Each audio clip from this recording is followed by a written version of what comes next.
Selamat sore, shalom.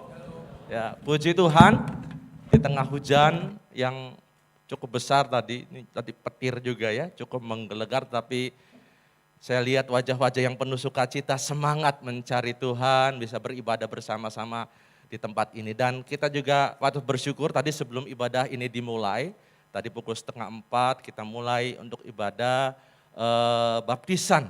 Jadi kita bersyukur kalau ada 9 saudara kita yang dibaptis hari ini, puji Tuhan. Boleh berdiri sebentar? Yang dibaptis tadi, ya, ngadep ke sana, ya. Ayo kita berikan tepuk tangan. Oh luar biasa, biarlah hidup mereka makin menjadi berkat ya. Oke, terima kasih, silakan balik lagi. Ya, silakan duduk kembali. Bapak Ibu Saudara, puji Tuhan pada hari ini kita tema gereja kita pada kesempatan minggu ini yaitu hidup dalam berkat Tuhan. Ya, saudara, ketika bicara tentang berkat, saya yakin bahwa semua orang pasti senang mendengar kata berkat. Apalagi kalau seandainya ngalamin sendiri.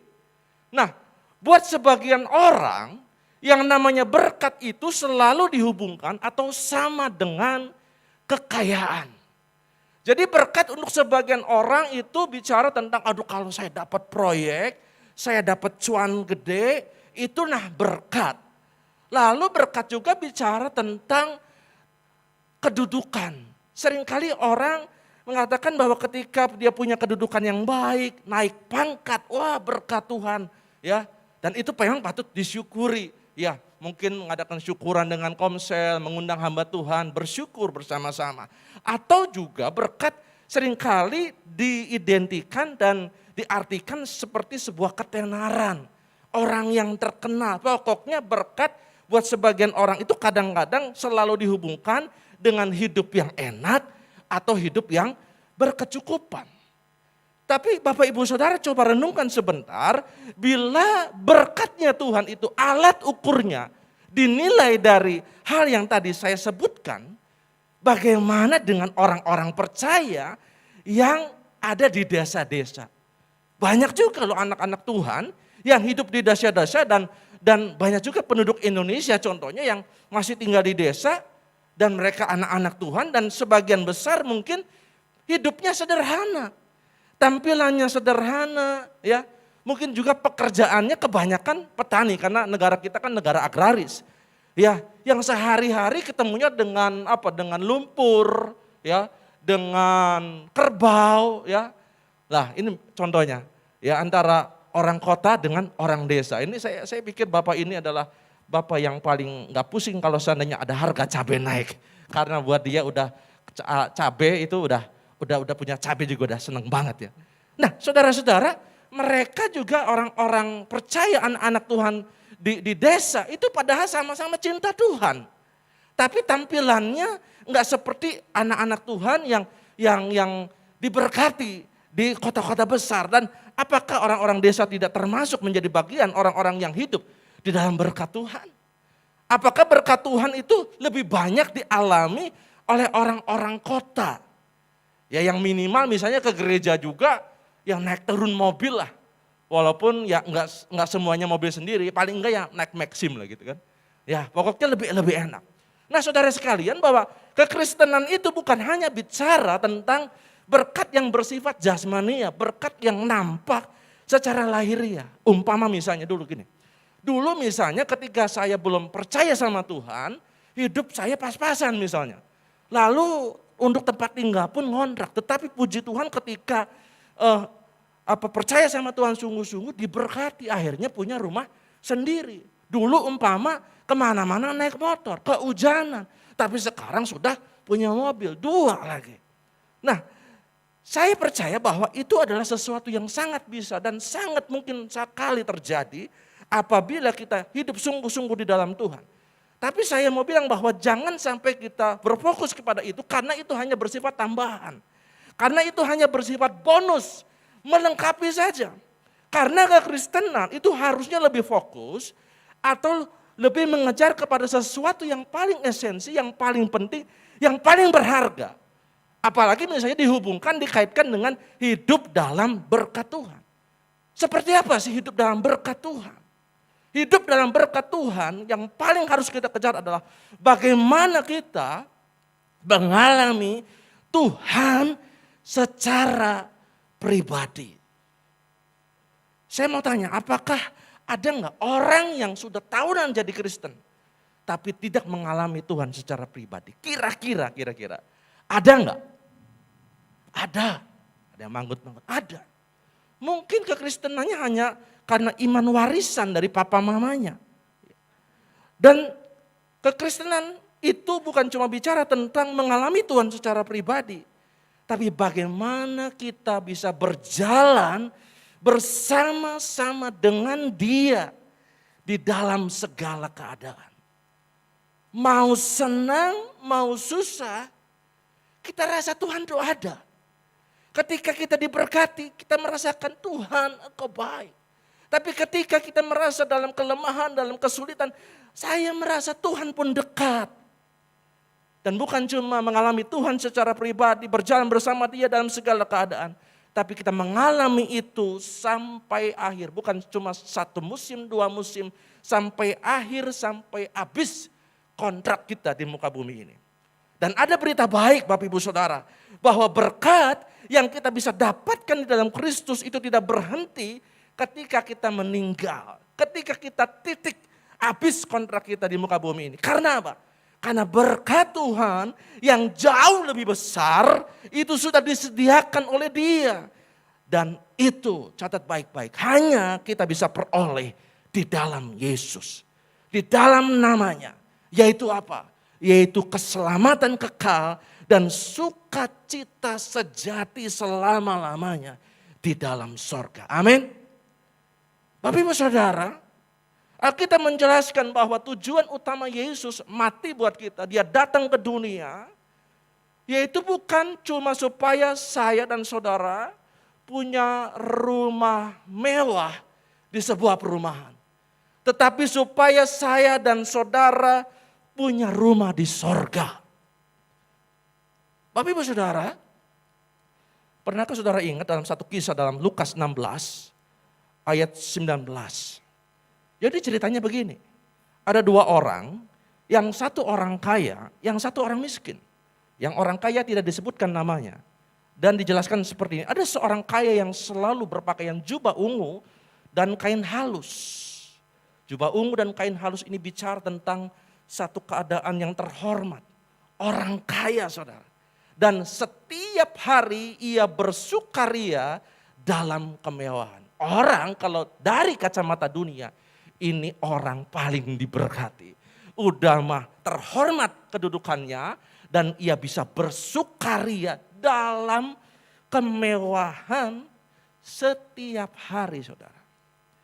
Nah, tapi ceritanya bukan sampai di situ.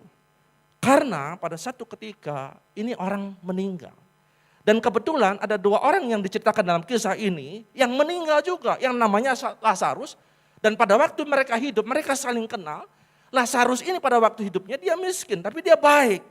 Lalu kalimat berikutnya adalah dalam ayat yang ke-24, mereka meninggal dan ceritanya orang kaya ini ada dalam api neraka, dalam siksa api neraka. Lalu ia berseru katanya, Bapak Abraham kasihanilah aku. Suruhlah Lazarus supaya ia mencelupkan ujung jarinya ke dalam air. Dan biarlah ia menyejukkan lidahku sebab aku sangat kesakitan dalam nyala api ini. Saudara bayangkan, ketika orang ini dulu waktu hidup di dunia, dia hidup mewah, makan minum apa saja dia bisa. Tapi coba bayangkan ketika itu dia bilang, tolong itu Bapak Abraham kasih tahu Lazarus, celupkan jarinya di air yang sejuk dan berikan itu kepada lidahku supaya aku mengencip sedikit saja kesejukan. Artinya begini saudara, kemewahan, harta menjadi tidak ada artinya ketika jiwa kita binasa. Dan itu akan dialami oleh setiap umat manusia ketika dia hidup di luar Kristus.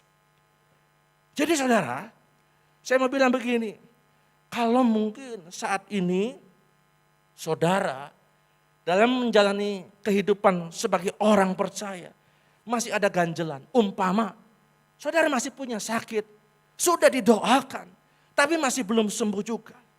Atau mungkin saudara saat ini dipercaya Tuhan baru tipe rumah tinggal yang tipenya RSSSSS. Tahu RSSSSS? Rumah sangat sederhana, selonjor saja susah sekali. Artinya rumahnya kecil. Mungkin belum seperti orang lain. Ataupun mungkin misalnya saudara ke gereja, ya masih misalnya pakai kendaraan tipe GL. GL itu bukan GL yang brem bukan. GL itu singkatan dari genjot langsung alias sepeda.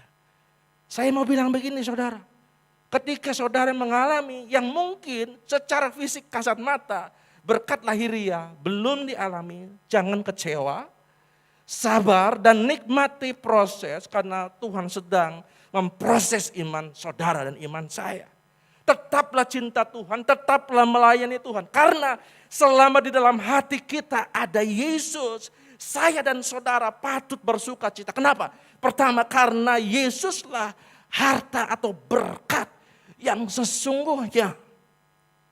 Firman Tuhan bilang, apa gunanya kamu peroleh seluruh dunia tapi kalau jiwa binasa. Ketika hari ini saudara yakin bahwa Yesus ada dalam hatimu, itu adalah harta paling berharga dalam kehidupan kita. Dan alasan yang kedua adalah karena saudara dan saya oleh kasih karunia Allah. Bukan oleh karena kebaikan kita, saya mengatakan, maaf bicara.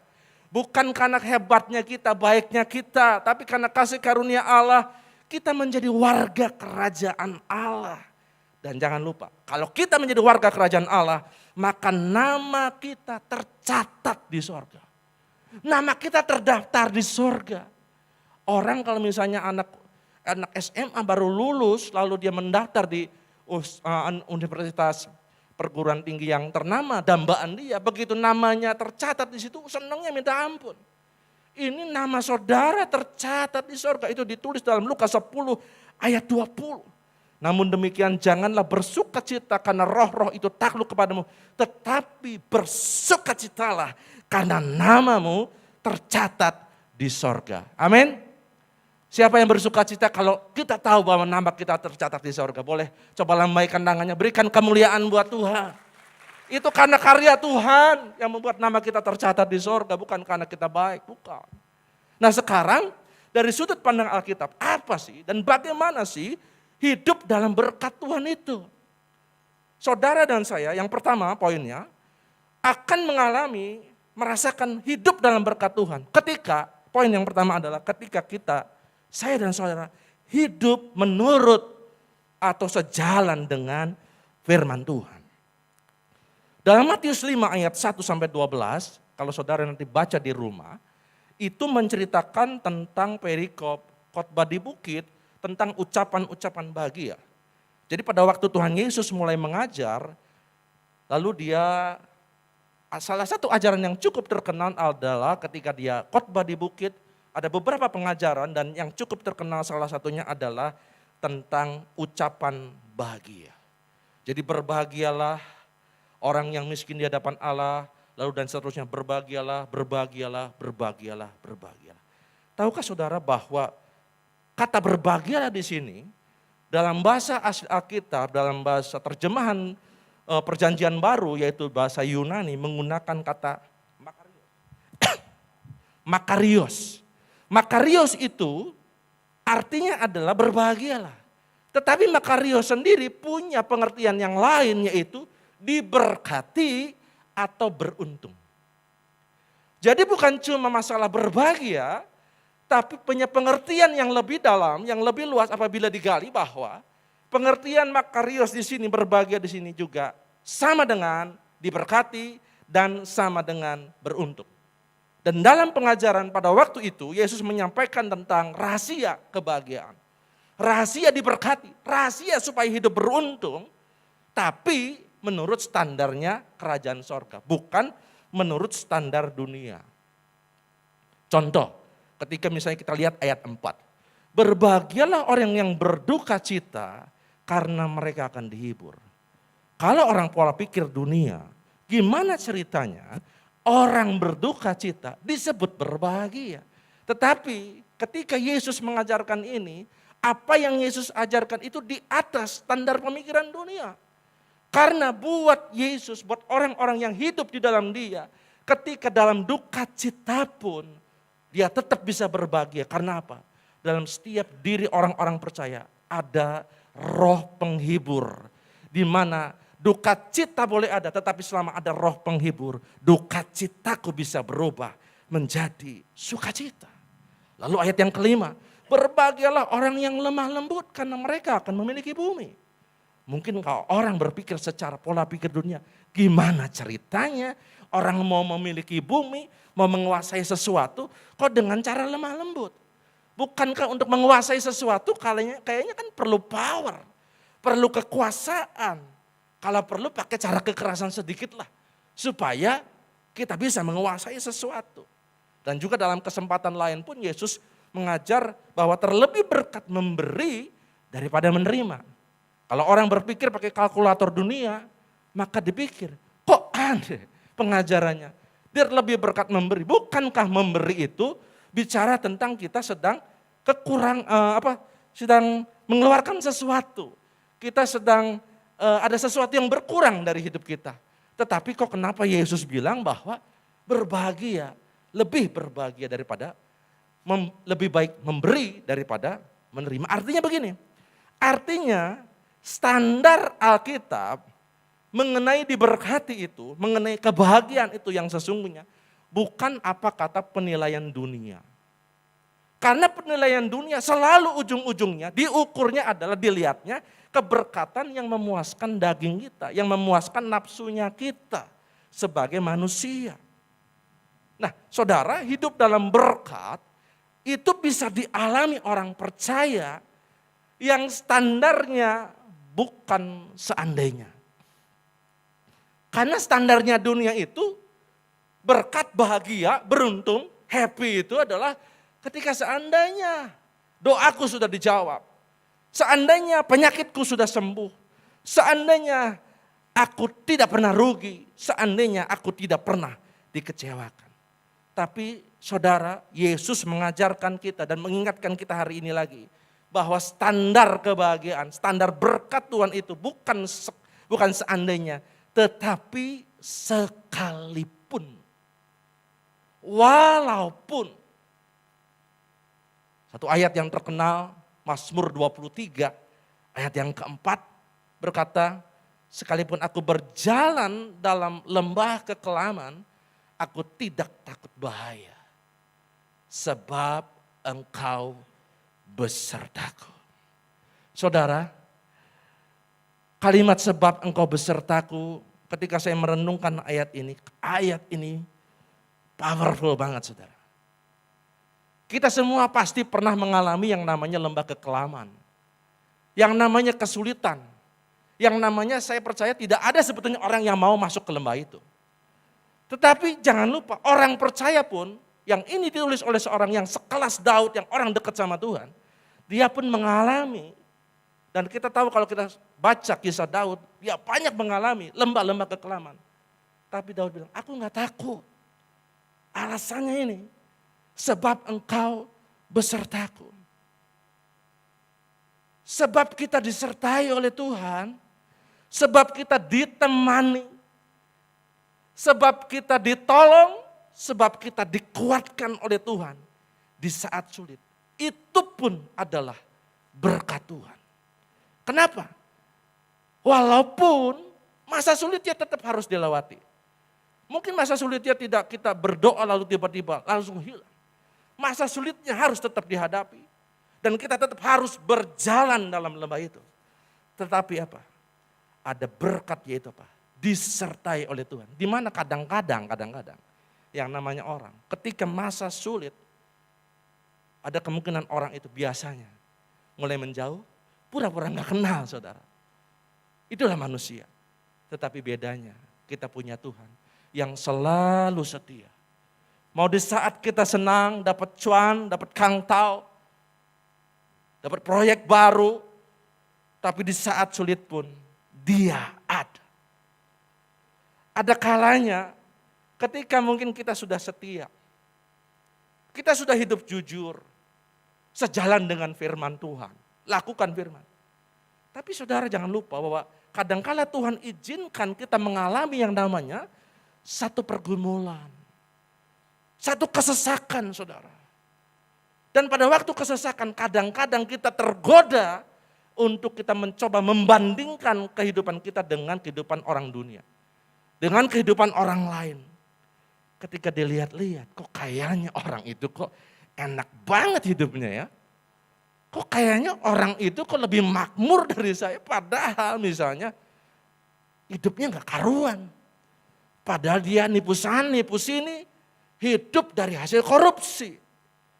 Ketika itu muncul ting di pikiran kita. Dan kita tergoda. Dan membuat akhirnya kita membanding-bandingkan dan kok kenapa hidupku begini. Dan akhirnya mungkin mulai iblis membisikkan sesuatu yang akhirnya membuat kita kecewa sama Tuhan. Untuk apa Tuhan saya selama ini hidup berjalan sesuai dengan firman Tuhan. Tapi hari ini ada firman Tuhan datang sama kita. Dalam Amsal 24 ayat 1. Nasihatnya adalah jangan iri. Jangan iri kepada orang jahat. Jangan ingin bergaul dengan mereka. Kenapa dikatakan jangan ingin bergaul? Saudara bayangkan, ketika kita bergaul, artinya kita nyampur dengan orang itu. Dan saya sangat percaya ketika kita sering bergaul, itu yang namanya gaya-gayanya orang itu, ada kemungkinan nular sama kita. Ya, kita jadi ikut-ikutan gaya mereka. Ingat, pergaulan yang buruk merusakkan kebiasaan yang baik. Dalam Mazmur 37 ayat 1-4. Tadi Amsal ditulis oleh Salomo, ini ditulis oleh papanya, Daud. Daud bilang begini, jangan marah kepada orang yang berbuat jahat. Jangan iri kepada orang yang berbuat curang, sebab mereka segera lisut seperti rumput dan layu seperti tumbuh-tumbuhan hijau. Percayalah kepada Tuhan dan lakukanlah yang baik. Diamlah di negeri dan berlakulah setia. Bergembiralah karena Tuhan. Maka Ia akan memberikan kepadamu apa yang diinginkan hatimu. Saudara kalau nangkep ayat ini. Ada janji firman Tuhan dan saya percaya ketika kita lihat kalimat terakhirnya. Saya percaya semua orang pasti akan mau. Ketika janji firman Tuhan. Kepadamu akan diberikan apa yang diinginkan hatimu. Ini bicara tentang berkat Tuhan, saudara. Dalam Mazmur 1 ayat 1-3, ayat yang sering kita baca. Berbahagialah orang yang tidak berjalan menurut nasihat orang fasik. Yang tidak berdiri di jalan orang berdosa dan yang tidak duduk dalam kumpulan pencemooh. Tetapi yang kesukaannya ialah Taurat Tuhan. Yang merundungkan Taurat itu siang dan malam ia seperti pohon. Yang ditanam di tepi aliran air, yang menghasilkan buahnya pada musimnya dan yang tidak layu daunnya, dan apa saja yang diperbuatnya pasti apa? Berhasil. Saya percaya ketika kita ada di kalimat terakhir, semua orang pasti mau supaya apa yang kita kerjakan berhasil. Tapi ingat, ada kunci, ada rahasia. Dan ini disampaikan, biarlah kita kesukaannya adalah merenungkan lalu melakukan firman itu, saudara. Dalam Amsal 4 ayat 18 firman Tuhan bilang begini. Tetapi jalan orang benar seperti cahaya fajar. Cahaya fajar itu cahaya matahari, ya. Dan orang benar adalah orang yang hidupnya sejalan. Merenungkan firman dan mau melakukan firman. Dan firman Tuhan bilang orang benar jalannya itu seperti cahaya fajar. Dan saudara tahu cahaya fajar? Dari pertama-tama jam 7 mulai ada kelihatan sedikit, jam 8 mulai, jam 9 makin terik, jam 10 makin terik. Dan kita tidak perlu membantu sinar itu untuk terus terangkat dan makin terik. Itu akan terus terangkat, saudara. Dan itu akan semakin terik dan semakin terang dan semakin terang. Demikian juga. Ketika jalan kita benar, yang namanya promosi itu datangnya daripada Tuhan. Dia akan semakin bertambah terang sampai rembang tengah hari. Mazmur 37 ayat 25 firman Tuhan bilang begini. Ya, ini Daud pernah bilang begini. Dulu aku muda, sekarang aku sudah tua. Jadi artinya dia mengamat-amati. Itu sekian tahun. Pengalamannya, apa yang dia lihat di waktu-waktu yang dulu. Dan sampai sekarang ketika dia sudah usia tua. Dia bilang begini, tetapi tidak pernah kulihat orang benar ditinggalkan dan anak cucunya minta roti.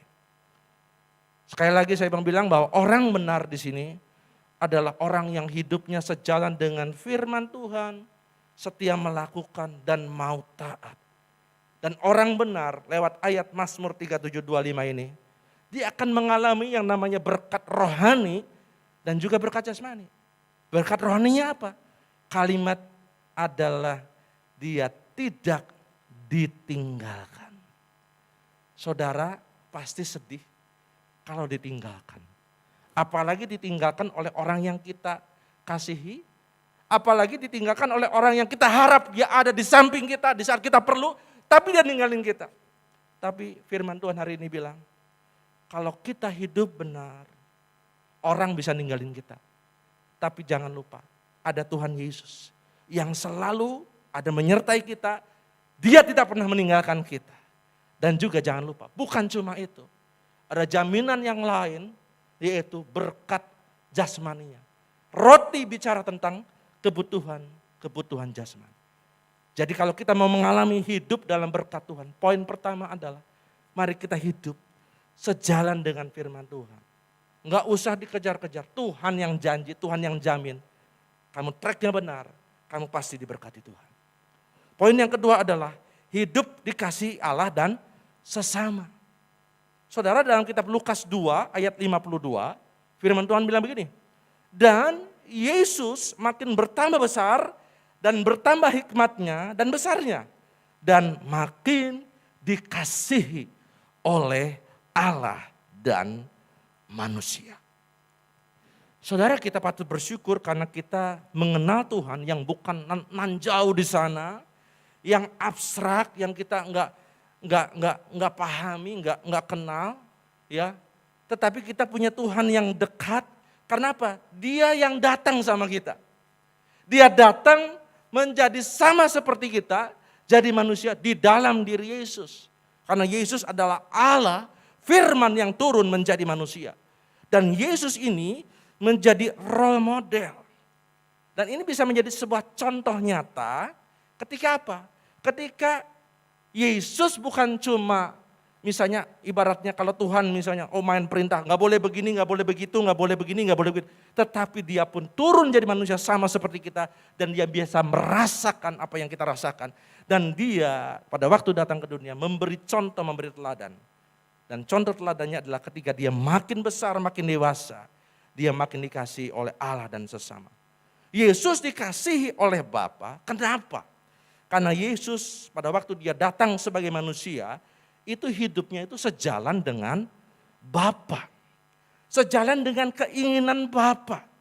Tidak ada pergeseran perbedaan sedikit pun. Kehendak Bapa dilakukan mutlak. Ini hebatnya Yesus.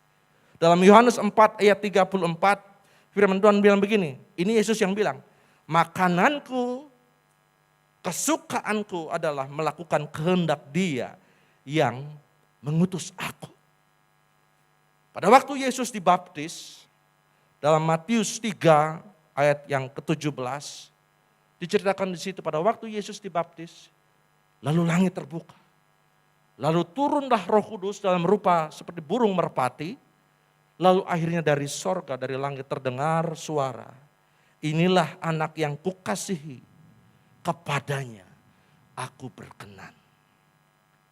Dalam kesempatan lain pada waktu Yesus bersama dengan ketiga muridnya itu Yohanes, Petrus, Yakobus, di sebuah gunung yang tinggi diceritakan dalam kitab Matius 17 ayat 5b.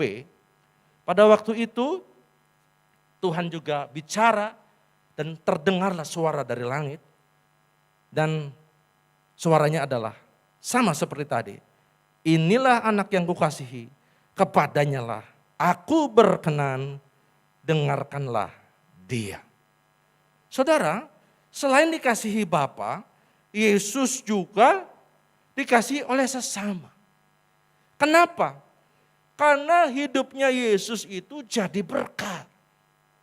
Karena hidupnya Yesus itu menolong orang.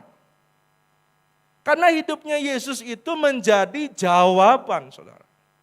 Saudara baca kitab Injil dari Matius sampai Yohanes.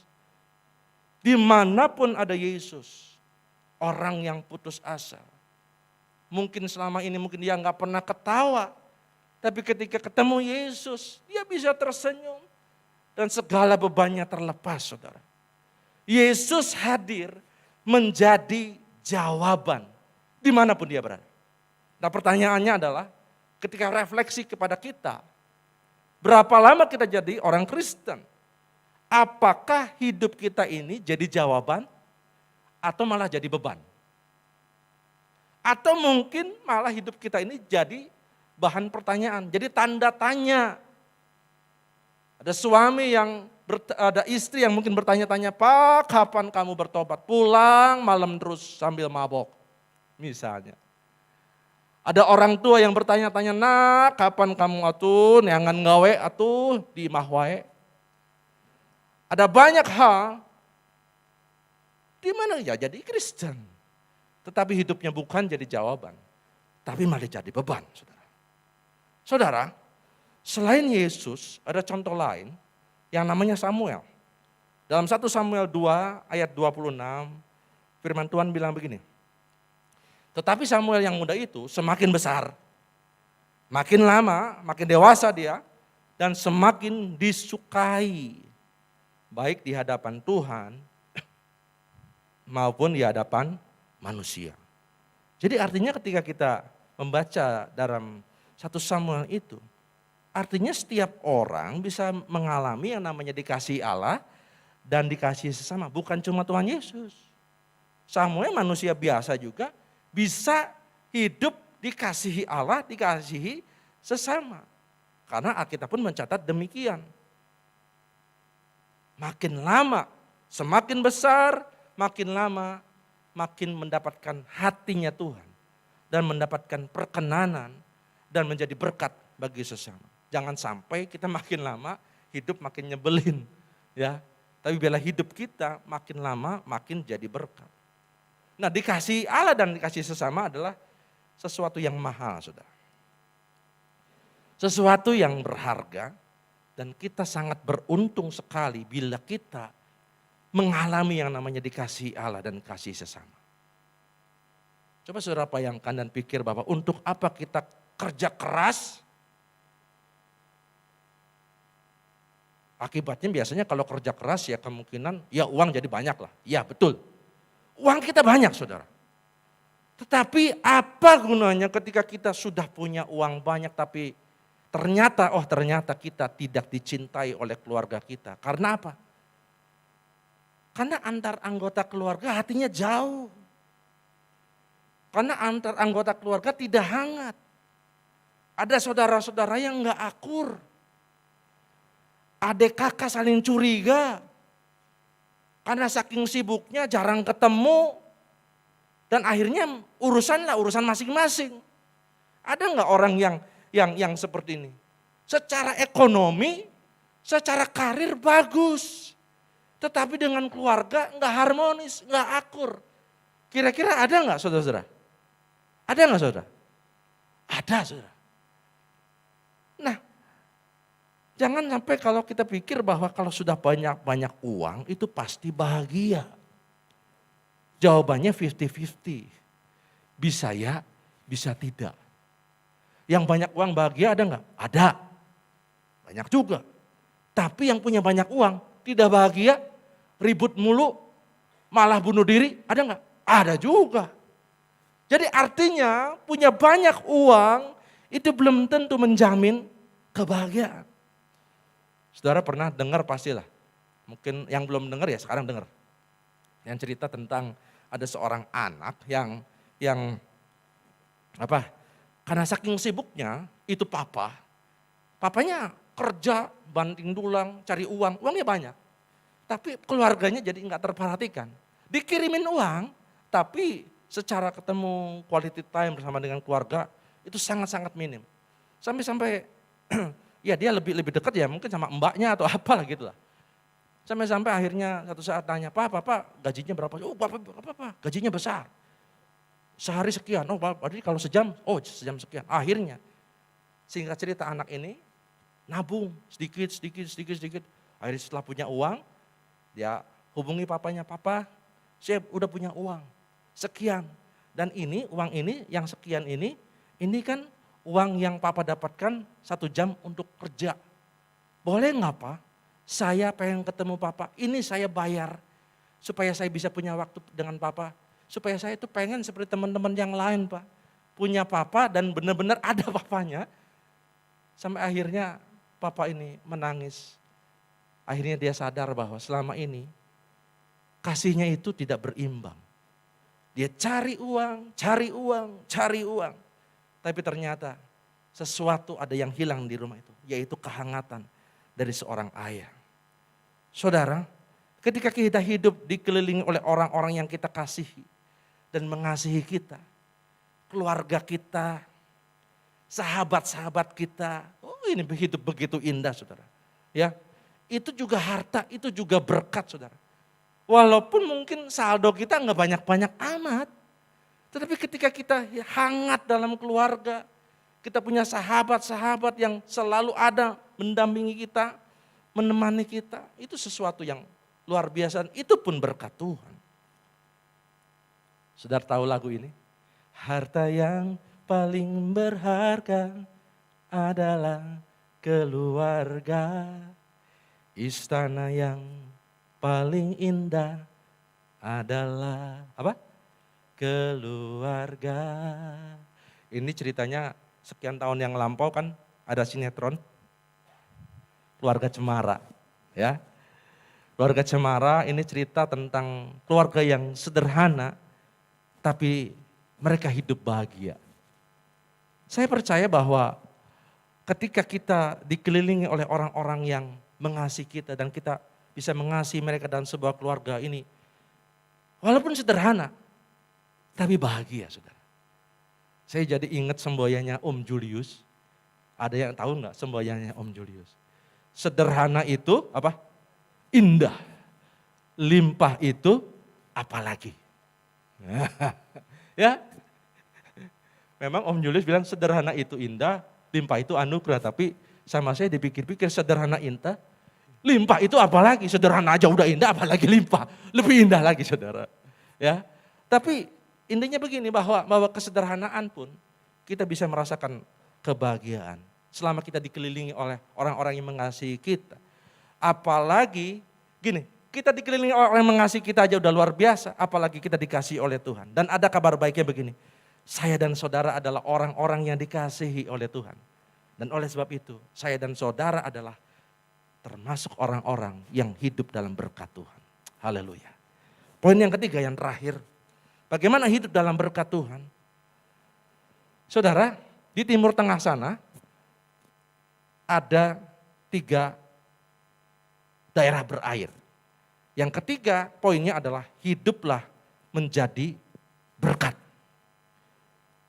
Ada Sungai Yordan, ada Danau Galilea, dan ada Laut Mati.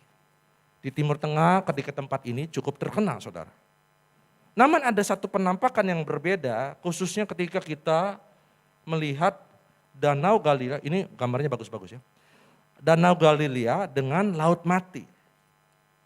Padahal dari 2 tempat itu, yaitu Danau Galilea dan Laut Mati, sama-sama mendapat aliran air dari Sungai Yordan.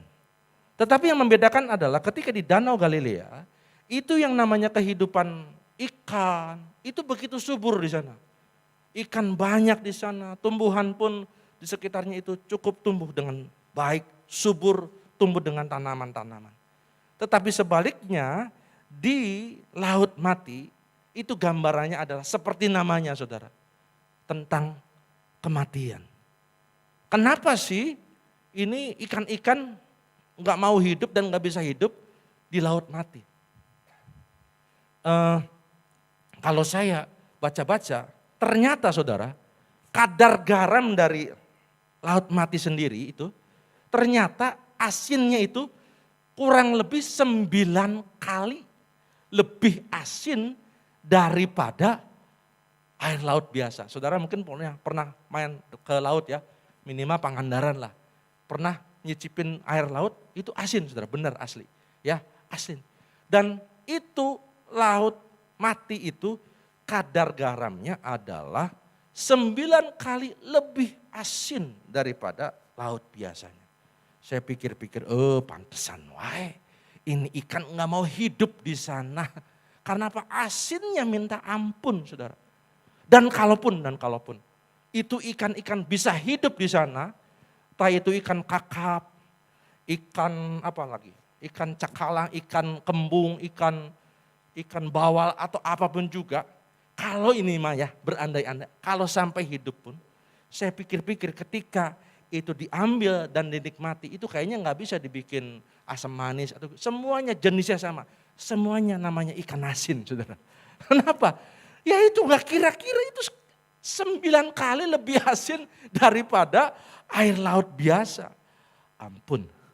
Saudara, Danau Galilea menyalurkan kembali air yang diterimanya ke danau lain. Tetapi Laut Mati tidak. Kenapa? Karena posisinya itu sangat di bawah, saudara. Posisi Laut Mati itu sangat di bawah. Sehingga keberadaannya keberadaannya hanya mampu menampung, hanya mampu menerima, tidak mampu untuk mengalirkan kembali. Itulah kenapa akhirnya kadar garamnya begitu tinggi. Saudara, sejak kecil kita diajarkan oleh orang tua kita, kalau kita terima berkat nih, kita terima kebaikan dari orang, dikasih sesuatu, maka kita bilang apa? Terima kasih. Artinya begini, pengertian kata terima kasih itu, saat ini kita terima. Saat ini saya diberkati. Saat ini saya diperhatikan. Tetapi besok lain waktu ada saatnya kita juga ngasih. Kita juga memberkati. Makanya terima kasih. Kalau kita orang spiritnya hanya mau dikasih terus, ya, maka pada waktu saat diberi sama orang, maka kita bilangnya bukan terima kasih, tapi terima-terima. Loh, kok terima-terima? Ya kenapa? Hari ini saya terima, besok saya terima lagi, dan saya emang gak mau ngasih. Saudara ini kasih Tuhan, saya percaya orang yang hidupnya mau jadi berkat, maka otomatis seperti sebuah hukum atau seperti dua sisi mata uang yang menyatu dan saling berkaitan.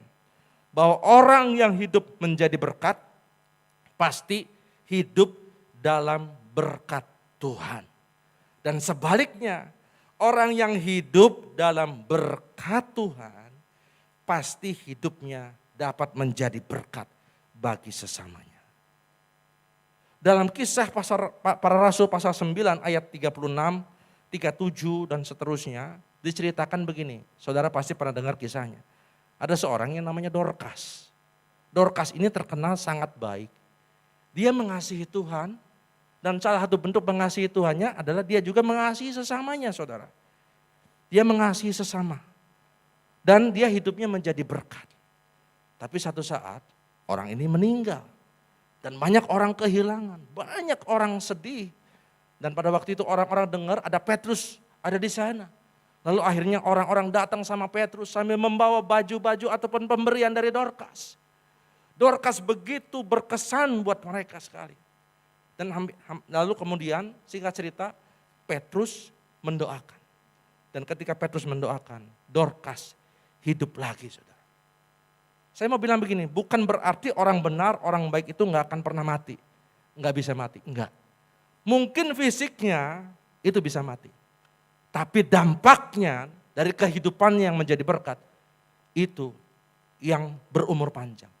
Itu akan hidup dan akan menjadi sesuatu yang membawa spirit yang baik, bahwa apa? Bahwa apa yang dia lakukan, walaupun orangnya sudah mati, tapi masih terngiang. Bahkan bisa menjadi dampak buat generasi berikutnya, anak cucunya. Tadi kan dibilang ya, mungkin orang benar itu bisa saja sudah mati. Tetapi Tuhan janji, ada jaminan, garansi, asuransi bahwa anak cucunya tidak akan meminta-minta roti. Saudara yang dikasih Tuhan, dalam Kejadian 12 ayat yang kedua, pemain musik bisa siap-siap. Ada janji firman Tuhan kepada seorang Abraham. Kita tahu bahwa Abraham adalah bapa leluhur orang percaya. Dan firman Tuhan bilang begini kepada Abraham, aku akan membuat engkau menjadi bangsa yang besar dan memberkati engkau serta membuat namamu masyhur dan engkau akan menjadi berkat. Sekali lagi, aku akan membuat engkau menjadi bangsa yang besar dan memberkati engkau serta membuat namamu masyhur dan engkau akan menjadi berkat. Janji Tuhan bukan cuma Abraham ini diberkati, tapi ada satu lagi. Seperti dua sisi mata uang, orang yang hidupnya diberkati, pasti hidupnya jadi berkat. Dan Tuhan yang disembah oleh Abraham adalah Tuhan yang sama yang kita sembah saudara-saudara. Yang kita kenal di dalam nama Tuhan Yesus Kristus. Dan kiranya Tuhan yang telah memanggil Abraham untuk mendapatkan berkat. Dan untuk Abraham supaya hidupnya menjadi berkat. Kiranya janji yang sama juga. Karena kita adalah orang-orang percaya. Orang-orang yang mewarisi iman dari Abraham, Ishak dan Yakub. Orang-orang yang hidupnya diberkati dan hidupnya menjadi berkat. Siapa yang rindu di antara kita yang seumur hidupnya merasakan hidup dalam berkat Tuhan? Mari hari ini firman Tuhan sama-sama kita dengar dan biarlah boleh menjadi berkat buat saya, buat saudara. Hiduplah sejalan dengan firman Tuhan. Lalu yang kedua, biarlah kita boleh menjadi orang-orang yang bisa mengasihi, lebih lagi mengasihi sesama. Amat lebih mengasihi Tuhan. Karena saya percaya itu sebuah hukum. Kita pun akan lebih lagi mengalami kasih daripada Allah. Kasih daripada Tuhan. Dan jangan lupa, orang yang hidup dalam berkat Tuhan adalah orang yang mau dan sedia untuk hidupnya dipakai Tuhan untuk menjadi berkat bagi Tuhan dan bagi sesama. Kalau saudara rindu ini terjadi dalam kehidupan kita, biarlah kita mau sama-sama berdoa hari ini. Biarlah senantiasa kita hidup dalam berkat dan kebaikannya Tuhan. Amin. Untuk firman Tuhan.